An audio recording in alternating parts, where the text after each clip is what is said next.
कि मेरा नाम वोटर लिस्ट में काट दिया गया। लेकिन दूसरे ही दिन चुनाव आयोग ने प्रेस स्टेटमेंट दिया कि तेजस्वी यादव का 2019 है। तो इस तरह का झूठ का बात विपक्ष कर रहा है। और उससे बड़ी बात यह है कि बिहार की आम जनता का जितना समस्या था, विपक्ष का जितना समस्या था, बाबू नीतीश कुमार जी के नेतृत्व में, बाबू सम्राट चौधरी जी और विजय सिन्हा मुख्यमंत्री के नेतृत्व में बिहार का आम जनता का जितना डिमांड था 100% उन्होंने पूरा करने का काम किया है। इसलिए मैं भारतीय जनता पार्टी में शामिल हुआ हूँ और खास तौर से मगध और शाहबाद के इलाका में आरजेडी ज्यादा सीट जीता है। मैं बिल्कुल डंके के तौर पर इस बात को कहना चाहता हूँ कि हमारे नेताओं के नेतृत्व में मैं दिन और रात मगध और शाहबाद के इलाके में काम करूंगा और विधानसभा का जो चुनाव होगा उसमें 90% एनडीए के लोग को हम लोग वोट करेंगे। एक बात अध्यक्ष जी और हमारे नेतृत्वगण को बताना चाहते हैं कि मैं जब अटल बिहारी वाजपेयी जी के टाइम में मिनिस्टर था, लालू जी का अत्याचार गुंडागर्दी के खिलाफ मैंने आरजेडी का 6 राज्यसभा का एमपी और 3 लोकसभा के एमपी को तोड़ करके और अटल बिहारी वाजपेयी जी को सपोर्ट दिया था और उन्होंने मुझे सोशल जस्टिस मिनिस्टर बनाया था।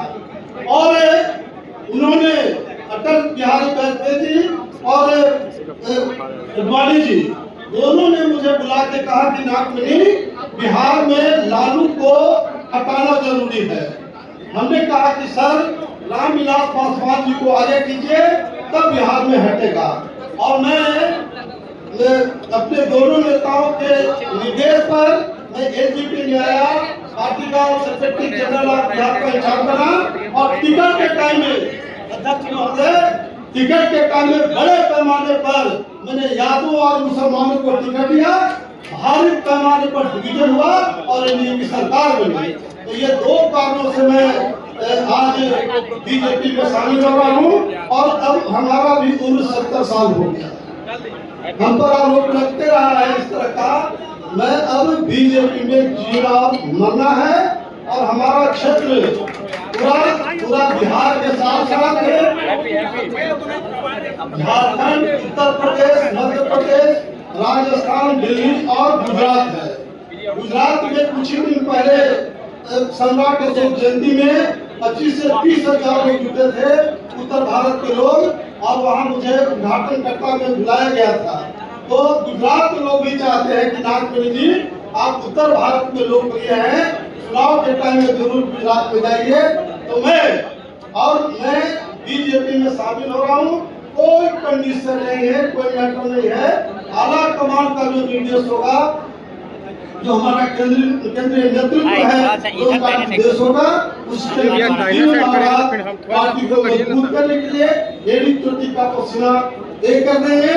हाँ, अध्यक्ष जी को एक बात जरूर हम कहना चाहते हैं, बीजेपी सभी जाति समुदाय को लेकर चलती है, लेकिन जहाँ तक एक कुशवाहा का सवाल है, मैं जरूर कहना चाहता हूँ इस बात का कि बिहार में 3 नामों की चर्चा कुशवाहा समाज होती है, बाबू सम्राट चौधरी जी, उपेंद्र कुशवाहा और नागमणि। जब सम्राट चौधरी जी, उपेंद्र जी एनडीए में हैं, जब नागमणि आ गया तो मैं डंके के चोट पर कहना चाहता हूँ कि 100% कुशवाहा का वोट बीजेपी को जाएगा और एक वोट के लिए विपक्ष को तरसना पड़ेगा। ये मेरा ऐलान है और उसी के अनुकूल हम दिन और रात काम करेंगे। बहुत बहुत धन्यवाद।